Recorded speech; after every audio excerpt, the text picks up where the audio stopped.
Hey there, how you doing? Dave Fennoy here. Another Wednesday, and we're together again. I know I have been kind of hodgepodge of being here for the last couple of months. For some reason, clients wanted me on Wednesday evening, so here I am back and happy to be together with you. First of all, we're going to be doing some things. Here's just you and I today. So this gives us a chance to pop on, say hello. So if you want to say a quick hello and ask a quick question, go for it so I can say hello to you. So, hey, there he is. What's going on? How you doing? Good to see you. Thanks for stopping by. Jason Brownson. Who else we got? Let's see. Oh, Stacy, the Walking Dead game fan. Dave, hi, Dave. I hope you're doing well. Nice to see you back. Nice to be back. Thanks, you guys, for saying hello. I want to spend a little time today talking about the things I talk about when I'm teaching a class or I'm coaching someone, and some of the sayings that I have and what they mean and why I say them. I find sometimes little short things that you can say and say often will bring myself and my students back to, oh, this is what I need to do. This is what I need to remember. So I brought this up here. Let's see. Oh, yeah. Essential quotes. And, well, that's a picture that's just a little bit old, isn't it? No beard. Well, pretty much look the same, though.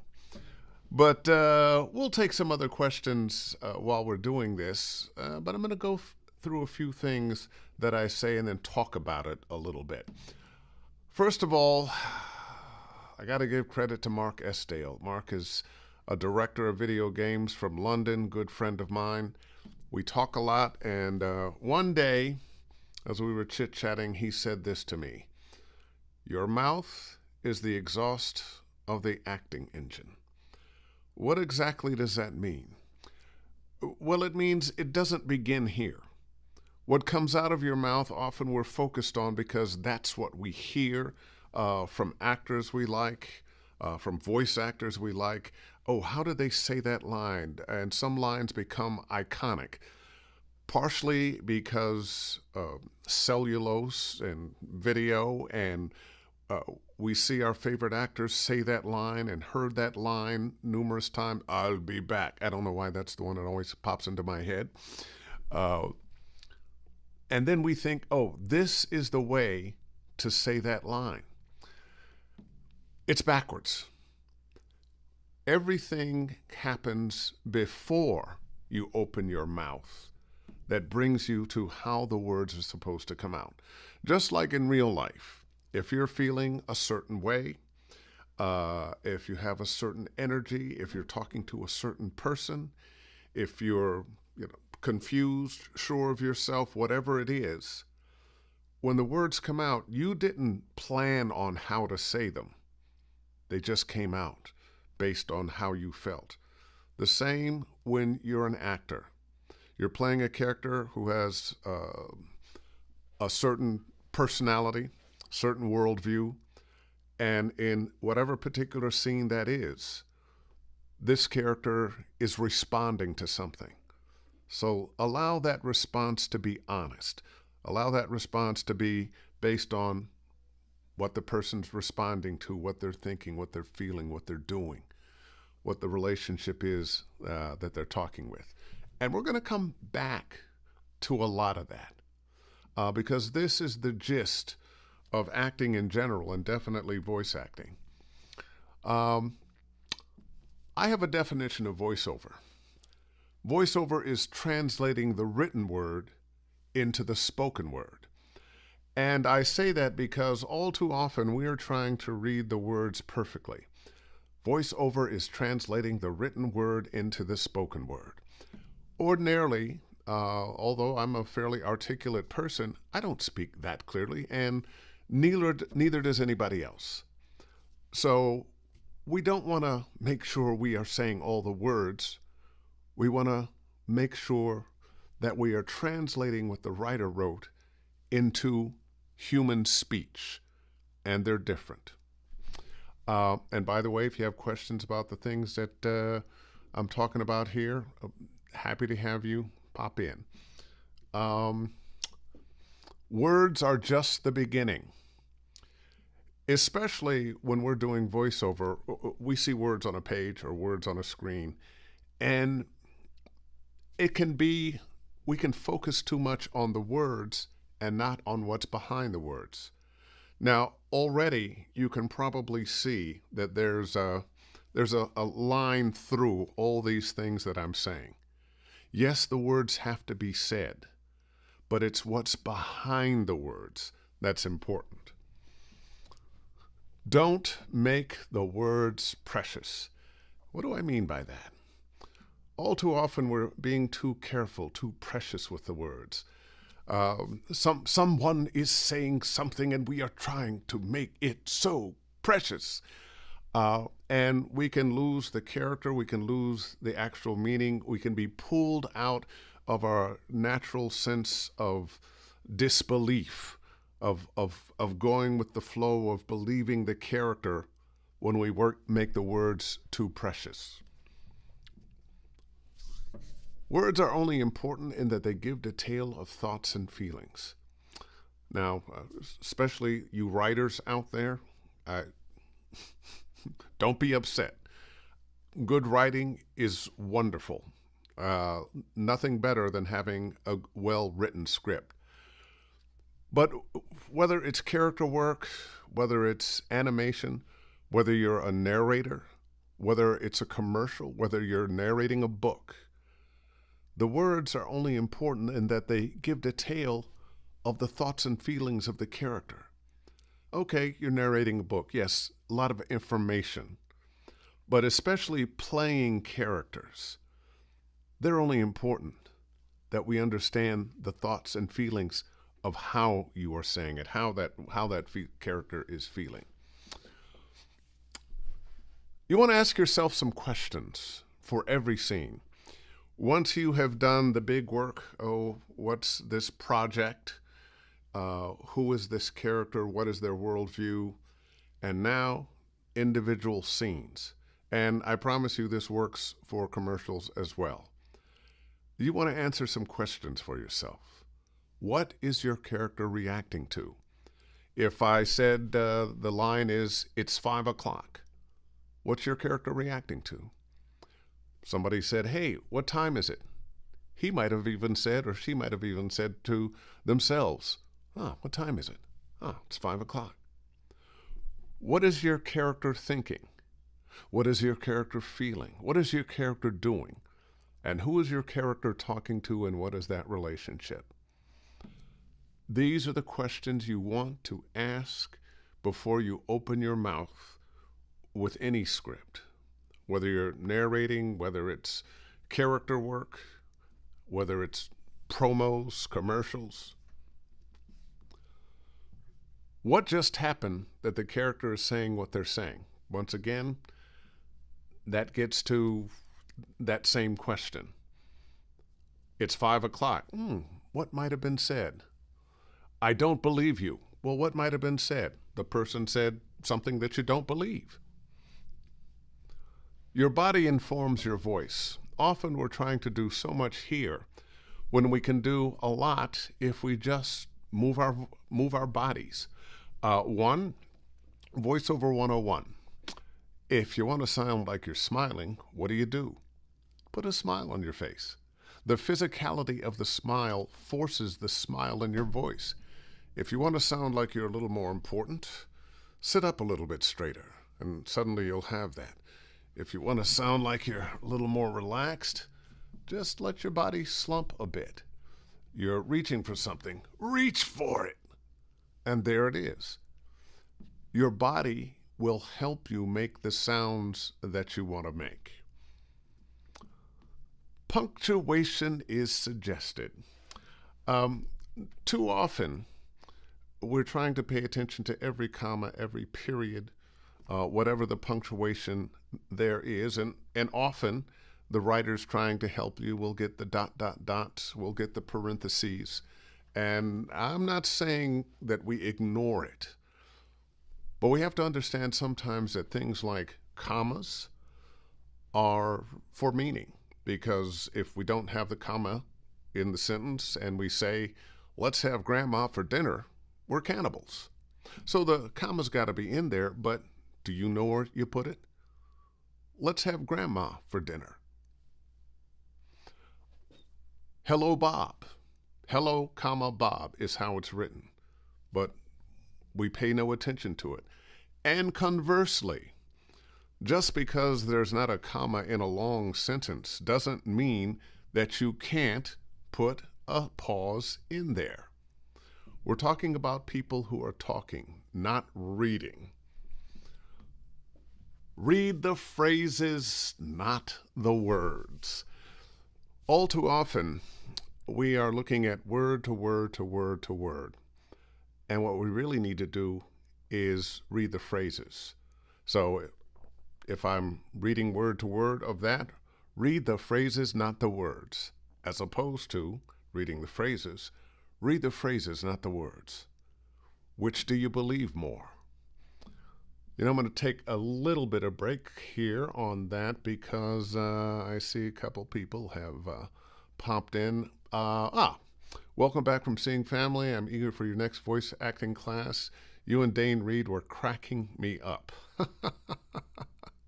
All right, and just want to getting some welcome backs there. And there's Mike Cunningham. How you doing? All right, we'll go back to this. And if you have any questions on this or comments on what we're doing here, what I'm talking about, please feel free to make your comments.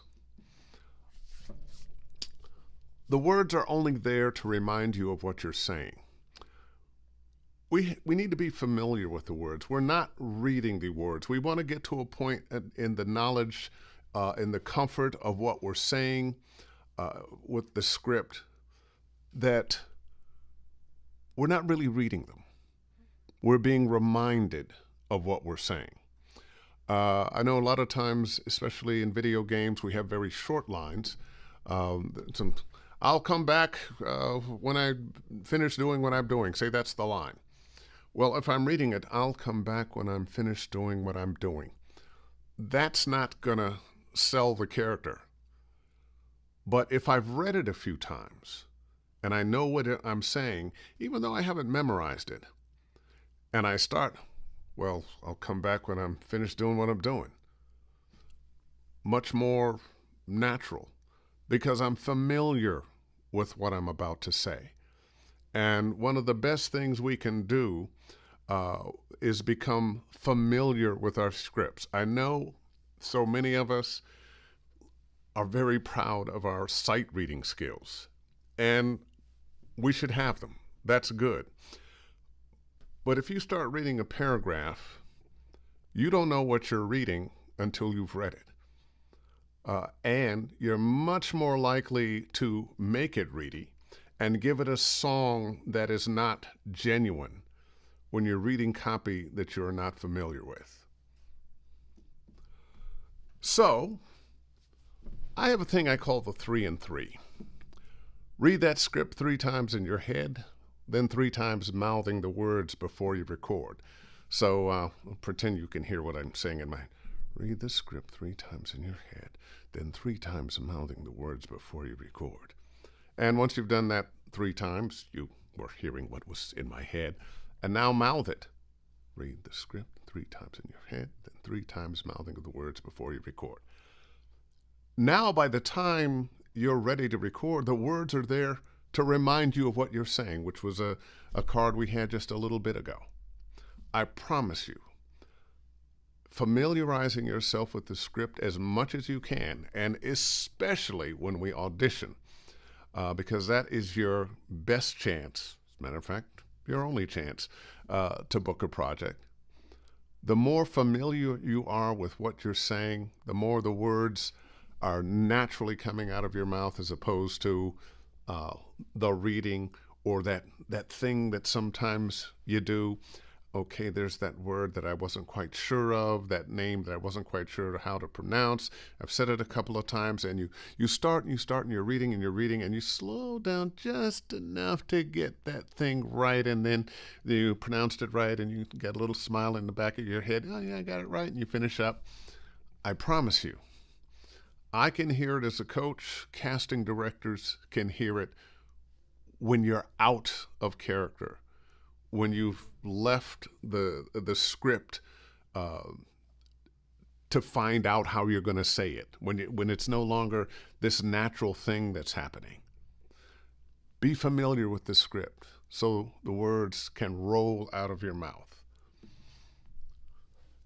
When we're talking about character work, and character work covers a lot of ground, not just animation, not just video games, but also characters you're playing if you're reading an audiobook. Also, the character you're playing in a commercial, whether that character is a commercial character, a mom, a dad, a kid, or whatever, or the spokesperson. It's still a character. And your character doesn't have a script. They're not reading. They're just talking to you. So we want to make sure that we are not trying to read the words perfectly. We are allowing ourselves to be the character who is saying this thing, which gives us an opportunity to allow for imperfection, a certain imperfection in how we read, an imperfection in how we speak, that brings a more natural feel to what we're doing.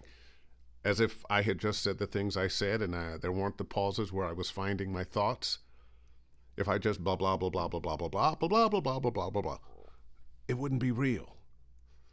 You're getting a real Dave Fennoy speaking to you as Dave Fennoy speaks to you.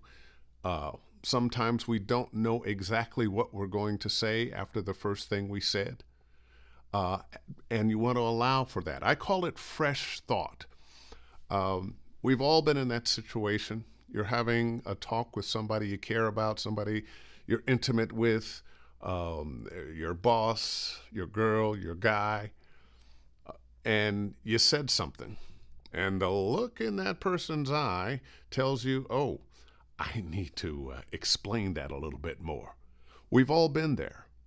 And that's a sample of what I'm talking about. Your character doesn't have a script. You knew what you were going to say when you began, but now you're reacting to something else and you're saying something else.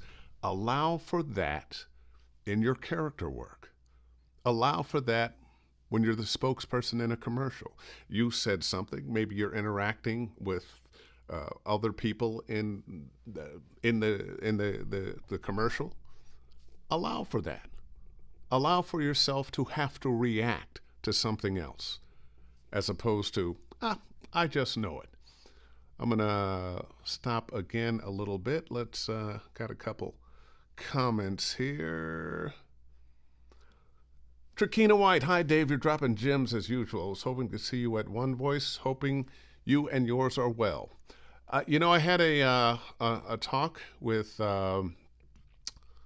Michael, because every year, just about it, I'm at VO Atlanta, but I've never been to the One Voice. And I've told J. Michael, how come I never get invited to the One Voice? He said, because you're always at VO Atlanta.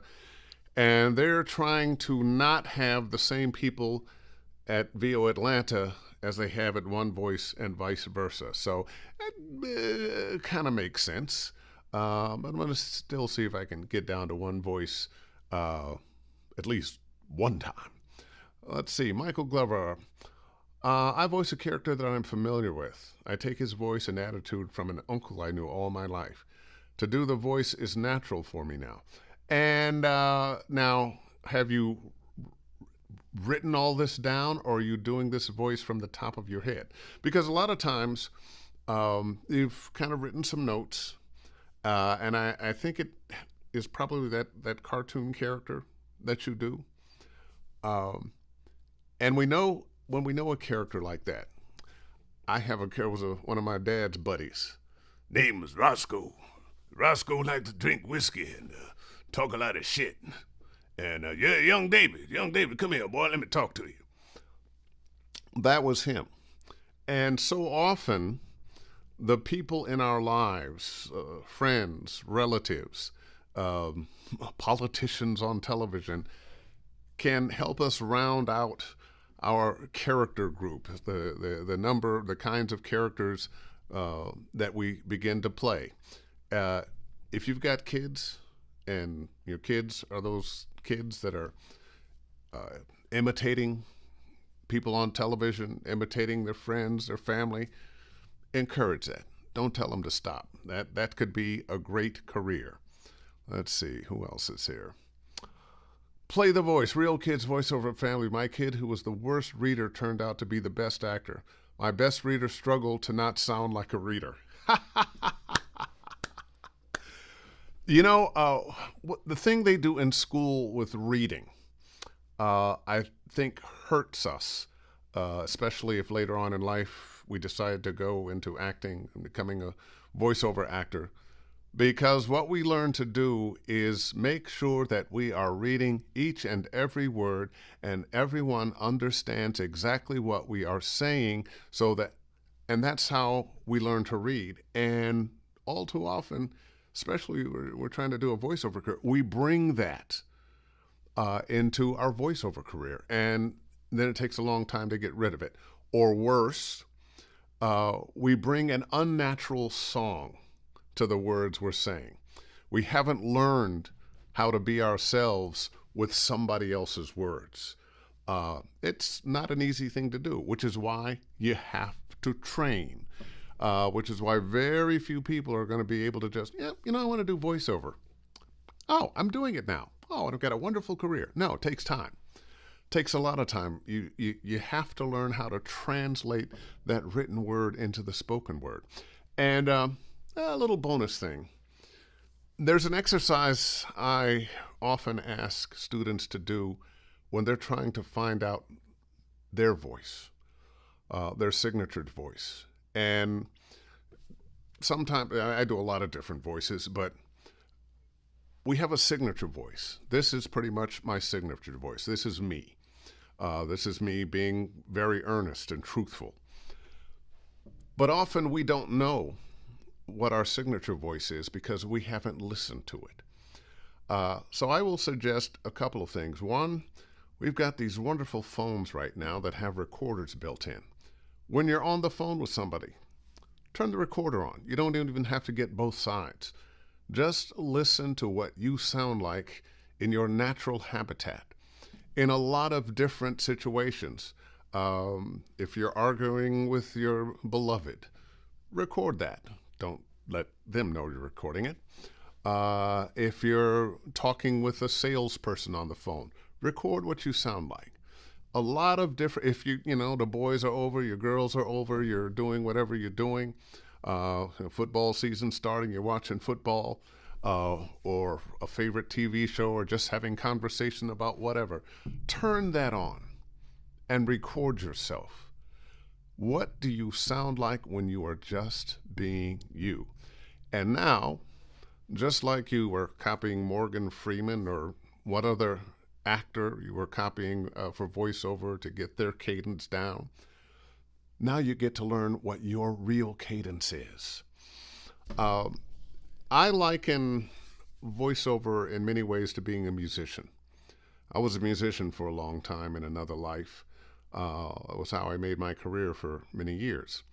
I played guitar, and one of the things we musicians did and do is listen to other musicians. And when you're learning, oh, Jimi Hendrix, oh, let me learn to play that.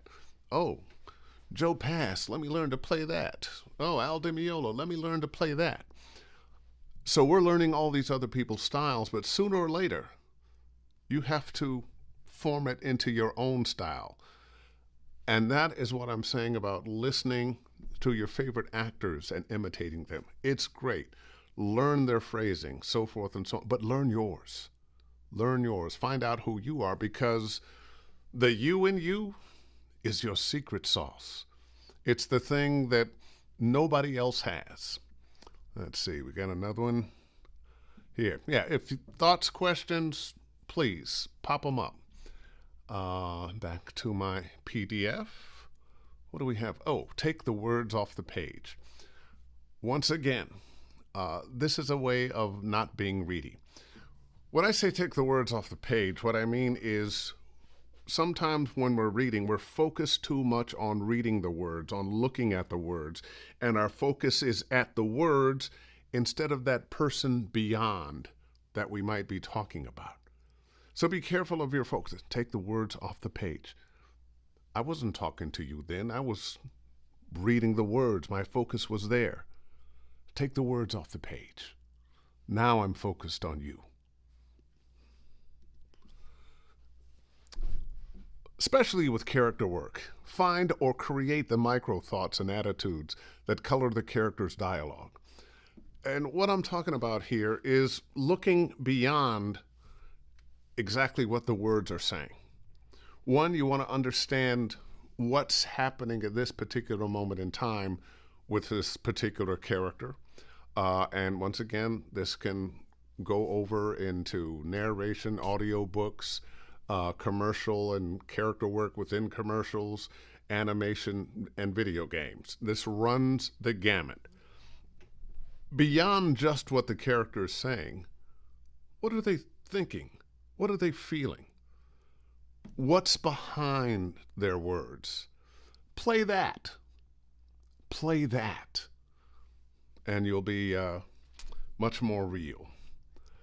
Ah, yes. And I often say to my students, my job is to free you from the tyranny of words and punctuation, or to teach you how to free yourself from the tyranny of words and punctuation. I promise you, when you are just being yourself, you're hanging with your friends, you're at work, you're in a grocery store, you're asking the clerk something, I promise you, in your real life, you have freed yourself from the tyranny of words and punctuation. You're not trying to say things perfectly. You are just saying things. And sometimes in the saying of things, if a writer wrote it, he'd be writing it very different. So learn to allow your characters to have some of the same humanity and freedom you have when you're trying to communicate with people. Because we pause and play. Why is there a fly in this room? We pause in places that the writer probably doesn't write in there.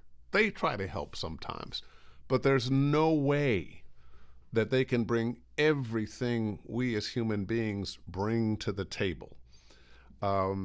Since football season is starting, I'll use that to say the writer has taken us to the 50-yard line. We have to take it to the goal line. In this business, at least in my way of thinking, our real job is auditioning. Because when I'm on the job, I'm just having fun. Yes, I'm a professional and all that, and I show up and I'm serious and so forth. But this is work that we would all probably do for free if money wasn't a thing. But money is a thing, so we have to be professional. But our real job, how we get the job, is by auditioning. So this is where you are going to win your work, the thing you're going to have fun with, the thing that's going to put money in your pocket. So your real job is auditioning. And there are no auditions, only performances. Little mindset. There are no auditions, only performances, opportunities to show them what you can do. Make your audition perfect. By the way, I didn't put this one on a card, but be careful of your intention. Is your intention when you're looking at that script, when you're auditioning, is your intention to get the job? Is your intention to show them that you're different than everybody else? Is your intention to make the $550 they're offering for this job? If those are your intentions, chances are you're not going to book it.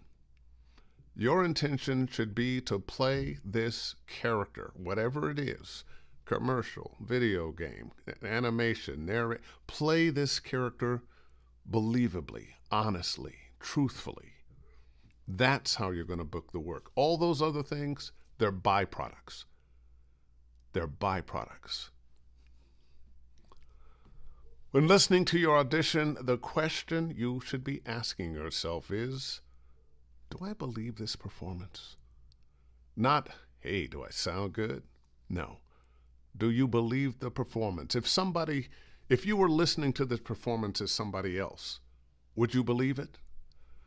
Would you think, oh, wow, this guy's telling me the truth?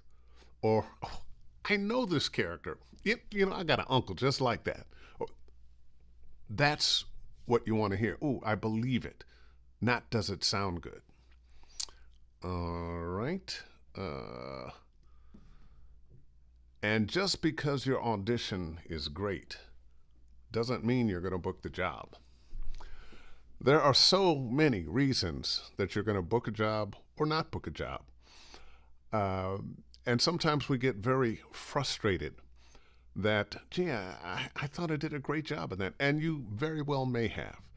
Sometimes, especially with ensemble work, maybe your voice sounds a little too much like somebody that's already in the cast. Maybe it comes down to nothing about you, but this person liked that voice, this other person liked your voice, and it was this person's turn. Or it might be, oh, you came up against Dave Fennoy, and they say, well, we like this guy's read, but we know Dave Fennoy can do it. Vice versa. You might get the job because they say, Dave Fennoy's been on so much stuff. Let's just get somebody new. There are a million reasons why you may or may not get the job that has nothing to do with your performance. Your job still is to turn in great auditions, great performances for your audition. And pay attention and follow the rules. If they say one take, give them one take. If they say up to 3 takes, only give them the 3 takes if you've got something really different. Make sure that you're labeling your audition correctly. The game has changed a lot over the last few years. And now, do you slate? Do you not slate? Do you slate and then slate the name of the character? All these things are important. And you can lose your gig or not book the gig for very petty little things that seem like they make no difference. But they do. But they do. How they have you labeling things helps them finding what they want to find. Okay. Wow, I went through all of that much faster than I thought I would. But let's open it up to you guys again. Play the voice, Real Kids Voiceover Family Q. What do you suggest mentally for getting 2 takes to sound totally different? Well, change your attitude. Change how you think about the thing you're saying or who you are talking to. Instead of trying to, I'm just going to bring a different voice, a different accent. I mean, that could work too. But say you're staying in the same accent. Change your thought process, why you're saying what you're saying, how you feel about the person that you're supposed to be talking to. Whether you are saying it with confidence or you're saying it a little bit like you're not quite sure. All those kinds of little things can change what you're doing. Sometimes go back and look at the script again. Is there something in here I didn't see before? When I'm working with students, I'm always using those 5 questions that I mentioned earlier. What just happened? What are you thinking? What are you feeling? What are you doing? Who are you talking to? What's that relationship? Yeah, I know. A couple of those go together. Who are you talking to? What's the relationship? That's one. So often, I will ask, okay, you've read this. Now, what just happened that the character is responding to? and the words are there. And it can be as simple as, hey, it's 5 o'clock. What's he responding to? And I'll have students go, we got to look for simple answers. There's an old adage that the most likely thing is probably the thing. So you want to, I was looking at a script the other day. I was working with somebody, and I remember the line. It was, you know what? I don't know why I came back here either. And I will ask, I've used that script a lot, and it goes on, but that's how it begins. You know what? I don't know why I came back here either. And I say, well, what just happened that the character is responding to? And people will, I don't know. Well, you know, they're out there. There's maybe, and it's so simple. Now, it might seem very simple as I'm saying it because it is, but if you're not used to asking yourself those questions, it doesn't come naturally. So you got to get in the habit of asking yourself those questions when you get a script. What am I responding to? What just happened? What am I thinking? Sometimes we're saying ABC, but we're really thinking XYZ. You're out on a date, and fellows, you know, oh wow, you're looking. She's in your mind. Oh, she's looking really good. I like that dress. Ooh, her hairdo's really nice. And no, it took her long enough to. So maybe I'm gonna get lucky tonight. Blah blah. You got all kind of stuff going on. Meanwhile, what are you saying? Oh, you look nice tonight, and you know, I hope you like the restaurant. You're not a vegan, are you? Oh, good. Well, you're having a whole other conversation, and of course, she's having a different conversation too. Well, he's asked me out 5 times. He seems like a nice guy. Okay, but if he thinks anything's gonna happen after, we all have inner dialogue going on. Create the inner dialogue of your character based on what you think is happening in this scene. So what just happened? What am I thinking about? What just happened? What am I feeling, or what is my attitude? Am I sarcastic? Am I a little nervous? Am I angry? Those are the things that are going to color. And be careful of things like angry and making it loud. Angry doesn't have to be loud. And then what am I doing? Maybe you're jogging and having a conversation at the same time. Maybe you're in the middle of battle. Ha! Oh, you think you're going to kill me? No, I'm going. All what you're doing brings a whole nother feel to what you're saying. And what is the relationship? Is this somebody you trust? Is it somebody you don't trust? Is it somebody you're trying to impress, or somebody trying to impress you? Are you in charge of them? Are they in charge of you? Are you afraid of them? Are they afraid of you? What's that relationship? And, of course, who is the character overall? What's their worldview? All right, let's see. Vegas Shorty. I love that. Absolutely love this. Also, do you recommend having a warm-up and warm-down routine after completing a session of voiceover? I assume whatever comes naturally works best. You know, my warm-up is probably not exactly what you're looking for. It's usually a cup of coffee, some water, some to get my throat clear enough. I do sometimes do a few exercises with my mouth, just to kind of get that working. But that's about it.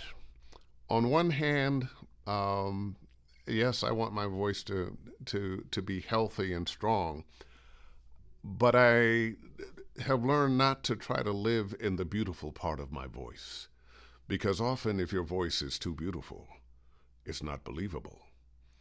And so often I have run into students who, yes, I want to do voiceover. You know, everybody tells me I have a great voice, so I should do some voiceover. And very often, those are the people who are going to do the worst at it. because they've been told their voice is so wonderful for so long that that is the place they always go. And it sacrifices the acting for the sound of their voice. And I promise you, I had some advice a number of years ago that made a real difference in my career. And it was, stop trying to stay in the pretty part of your voice.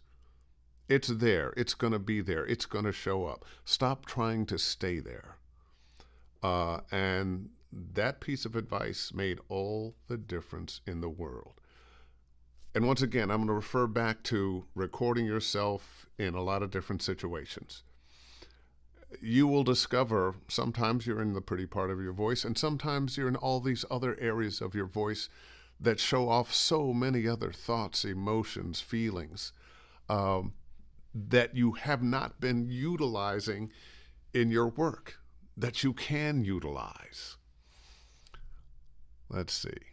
My boy Trey, Mr. Mosley, Dace. You have touched on this, but is there something you do specifically to get into character, especially if there's no picture of the character attached? Very good question. And sometimes the picture is worth 1,000 words, and yet there have been times the picture, especially if it's really cartoony or just really a bizarre, four-legged creature with, huge eyes and a mustache. You're just, okay, let me go with what they say about the character. I try to figure out what is this character's worldview based on either the information given. Oftentimes they will give you a history of this character. This character was born at such and such a time. His family was killed. He was taken off into slavery and trained as a warrior and blah, blah, blah, blah, blah. And that starts giving me a feel of a character who's not like me. That's a character who perhaps doesn't have the empathy that I might have. So you start thinking about how would this character treat people? And go from there. And why is this fly flying around in me? One of the things I do, if they have given in the character description, if they've told the character's history, I'll highlight some of those things and then ad-lib telling my story as that character. I find that helps a lot. I also want to pay attention to all the cultural touchstones that they give. This performance is like such and such an actor in this movie, such and such an actor in that video game, such and such an actor in this, that, or the other. I prefer it if there's more than one, because a lot of times if there's just one, now you're trying to lean into that performance as opposed to the feel of the character. So those are a number of things I do. I'll give you some tricks of the trade that are not organic. I like to work from the organic, but sometimes it helps to be able to do some technical things. Say you want to play a character that's a little tougher, a little more world-weary, just flatten your voice. Just take the song out of it, and suddenly you're a little more tough. You're a little more world-weary. If you're trying to play somebody that's a little friendly, a little smile, hey, how are you, man? Oh, good to see you. Hey, and suddenly you're there. Still, my voice, just changing attitude. Oh, ho, ho, where's this fly coming from? That was what you just said. Let's David Rex Regzen. Stop trying to stay in the pretty part of your voice. Mind blown. Thank you for this. It was a big one for me. And some of the things I'm talking about here will help you move from genre to genre to genre. If you're doing comedy promos, a little bit of smile in your voice, and you're right there. Tonight on an all-new so-and-so, such and such is happening. If you're doing drama, tonight on an all-new so-and-so, such and such is happening. All I did was change a smile. Was there a smile or was there not a smile? It's the little things, the subtle things, the not overdoing of some things. And so often we're overplaying. One of the things I notice a lot and I've been on both sides of the table as a voice actor and as somebody casting. And often, once again, our intention is the wrong thing. Our intention, once again, should be to play this character honestly. You're going to bring the real you to it, but just play it honestly. But sometimes we miss that mark because we're thinking about something else. I want to impress this casting director. I want them to know that I can do this. And I know that word's important, so I'm going to make sure I hit that word. And more often than not, the hitting of words, I call it banging into words, pulls you out of the character as opposed to putting you into the character. Often when I'm working with a student and they've read a line and they felt really good about it, and not that I'm trying to make them feel bad about what they felt was a good read, is their criteria for judging isn't where it should be. I know this word is important, and you and me and it's no, this word is important, and you and me, and sometimes the less you do, the less you are hitting the words, the more you're allowing them to just flow. But in the mindset, in the attitude, the more real it becomes. Let's see. Bernard Tanner, speaking of wonderful voices, I'm learning that nuance is most often where the art is. If you're showing me that, you are showing me that less is more. Very true. And when you have an instrument like you don't have to overwork it. People are going to hear it. People are going to love your voice. I'm sure they already do. But the less you try to lean into it, the more the naturalness and the character of you comes out. Chase the Stick Boy. Now, is that your name? You are Chase the Stick Boy, or you want me to chase the Stick Boy? Now, hello there, Dave. I'm so glad I found your YouTube channel because you are one of my favorite voice actors. My favorite voice work from you is Mixels, Cars on the Road, and Cookie Run Kingdom. Boy, you're going in there for some crazy stuff. Let's see. Myron, thanks for all you do, bro. Is it safe to have different agents for different genres? You know, excuse me, interesting question. You can have multiple agents these days, typically, though, not in the same market. My suggestion would be have numerous agents around the country and the globe,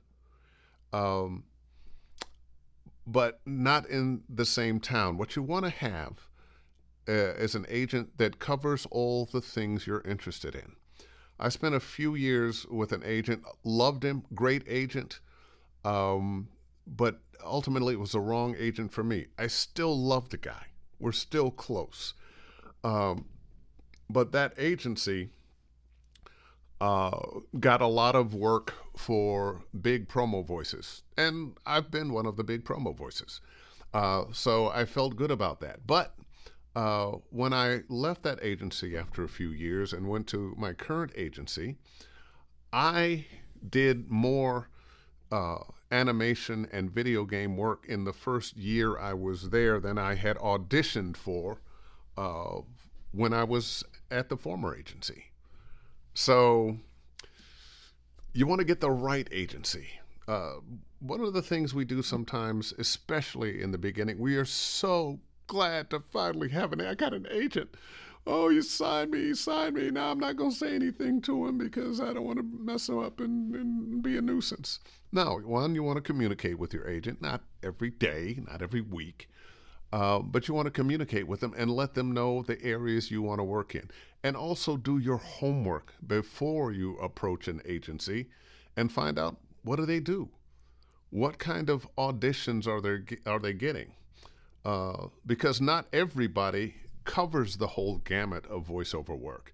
As a matter of fact, sure, these days, because there's so much non-union work, I don't think any agents covering everything. There's a lot of stuff out there that you would have to find for yourself. Um, I, I've been doing this since 1990 in LA. Um, and it was a different game when I started, and I am still getting to play that game. A lot of people getting into this business now, that game has changed. When I got in the business, you didn't need a home studio. You did need to be in the union, and you did need to have an agent. And you did need to be in New York, LA, Chicago, maybe San Francisco. But I left San Francisco. What is this fly? What is this fly? I'm not a vice president trying to run for office. No, fly distracted me. Um, but the game is changed now. The things you have to do, like, I didn't have to have a website. You've got to have a website. Of course, I have a website now, but I've had to learn to change up. And let me say something about that. There are a lot of people I know who were doing voiceover at a fairly high level in the 90s and early 2000s. And as cell phones came in and home studios came in, some of the reactions from some people was, well, it was good enough before. I'm not doing that. Well, guess what? This juggernaut will leave without you. We are not necessary as individuals. There will be somebody who can replace you. Might not be exactly like you, but you can be replaced. So learn to move with the technology, the things that are going on. You don't want to become that curmudgeon that's always complaining about stuff. Change is the only constant. So get over yourself. You're not that important. Well, you are to yourself. And to me, really. Anyway, any other thoughts, any other questions that come up that you're thinking about that, let me write it in right now. Well, I'll go back over a couple of things, or the gist of one of the things I'm talking about, which is don't overplay the words. Don't overplay the words. It's not about the words. It's about what's behind the words. The people who are going to hire you, the casting directors, all of them are going to be listening not for the beauty of your voice. If you have a beautiful voice, they're going to notice. But what is it? Jesus, this fly. This thing could go viral just because of this stupid fly that I can't kill. But just because your voice is beautiful doesn't mean that you're going to get booked. You've got to show more depth, more emotion, more nuance than just a beautiful voice. And the thing that is special about you and how you communicate is the thing that is your secret weapon in voiceover. Yes, you're going to have to learn some things, learn some nuance, learn some styles. But the you in there is what is special. Let's see. A couple more questions here before I go. Grundislav Games. Hey, Dave, I saw you walking in my neighborhood in New York City the other week. Yeah, I was. We worked together a couple of years ago, and I remember you said your daughter lived in the same area as me. Yep. And there she was, and there I was. He continued. It didn't register it was you until it was too late, or I would have said hi. So a belated hi. Well, hi. I had a great time in New York. My daughter, the architect, interior architect, lives there. She's makes me so proud. She and her husband and their grandson that I allow them to raise. I was really there to see my grandson and had a wonderful time. Really like Brooklyn. I'm not leaving California. Don't get it twisted. But it was a great trip, and yeah, thanks for seeing me and letting me know you did. Let's see. Joy West, I'm looking for video game work. Where are the best places to find casting calls? There's a couple things you can do. Like Casting Networks is a place. Um, but if I were you and I didn't have an agent and I wasn't in the union, I would use LinkedIn to find video game companies and start reaching out to them. Now, you also need a demo. It almost doesn't make any sense to reach out to somebody without being able to give them a sample of what you can do. So if you don't have a demo, start compiling the information, but get your demo done. And if you're not ready to get the demo done, get ready to get your demo done. Take some classes, me or somebody else, so that you can get the right demo done. And don't let somebody Frankenstein something together that doesn't show off who you really are as a talent, because you will be found out. You've sent it to an agent. They're going to ask you to read some things cold when they have their meeting. You maybe book something from your demo. Well, if you can't come into the studio and deliver, they're going to know, and now people are going to be talking about you behind your back. Hey, did you know so-and-so? Oh, man, she was terrible. Ugh. Demo sounded great, but she couldn't. So you don't want to do that. All right. Bernard Tanner Jr., when Frank Darabont cast Morgan Freeman for Red in Shawshank Redemption, he wanted Freeman's voice, and he rejected the thought of James Earl Jones because he felt Jones's voice was too majestic. Interesting. And I'm not surprised, Bernard, that you're the one that came up with that, because you just have these little tidbits of knowledge that you know. One of the best read people I know. And yes, sometimes you can lose out on something because of your wonderfulness. Oh, that's a little too wonderful for us. I have a hard time imagining anybody but Morgan Freeman playing that role. But now that you've mentioned the late, great James Earl Jones, I don't think he would have been bad. Anyway, got time for a couple more. Carl Gillette, what a masterclass. Thanks so much, Dave. You know, it is my pleasure. Let's see. Oh, wait a minute. I'm gonna get you again here in a minute. My mother was a school teacher all her life. She taught elementary school. She was a reading specialist. When I had problems reading in third or fourth grade, and they sent me to reading classes, and I became an avid reader. And I think that kind of thing, my parents being so interested in me and my education, made a big difference in my life. So reading. He wanted a great voice, but the one that would pull the audience in with its storytelling quality, which shows that your advice is on the spot. Thanks again. Well, thank you for helping me show that my advice was on the spot. Once again, well, we're right at 6:59. I'm going to call it a day. I really am so glad to have had this time to just do this, to offer up information that I use daily when I'm teaching. And I'm just going to give a little recap. It's not about the words. It's about the character.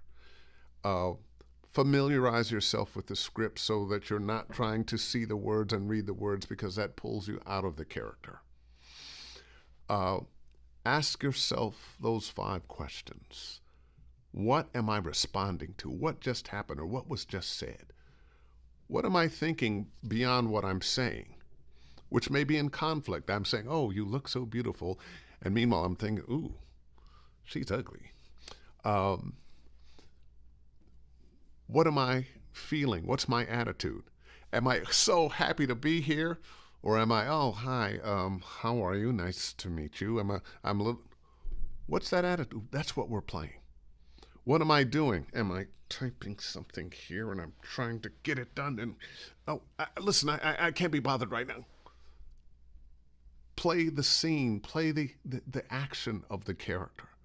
Play what they're doing. It's not about the word. Then the words will come out the way they should come out. If you're trying to sing that song, I promise you, everybody that's looking to book ain't going to be booking you, because that just doesn't work. Doesn't work. Anyway, all the best. I guess it's a good time to remind you that, yes, I am a voiceover coach. You can visit me at davefennoy.com, hit the Study VO tab at the top, and book yourself for private lessons. We do 15 minutes, 30 minutes, an hour. Better off doing packages of 5, 10, or 20, because I promise you it takes a while to learn. Sometimes it takes a while to undo habits that you have. It takes a while to get the concept and then make the concept natural. Once again, I very much liken this to being a musician. You're learning to play those scales and arpeggios and chord progressions. And it takes a little time for that muscle memory to get where it's second nature. Just takes time and practice. And practice with an idea of how to do it correctly as opposed to just practice. All right. And also, this and all the other Ask Dave Fennoy Anythings are on my YouTube channel, Dave Fennoy Voiceover Training. And I look forward to next week. I think I have a guest next week. Don't remember who it is off the top of my head. If not, we'll still figure out something we're going to do together. In the meantime, book something.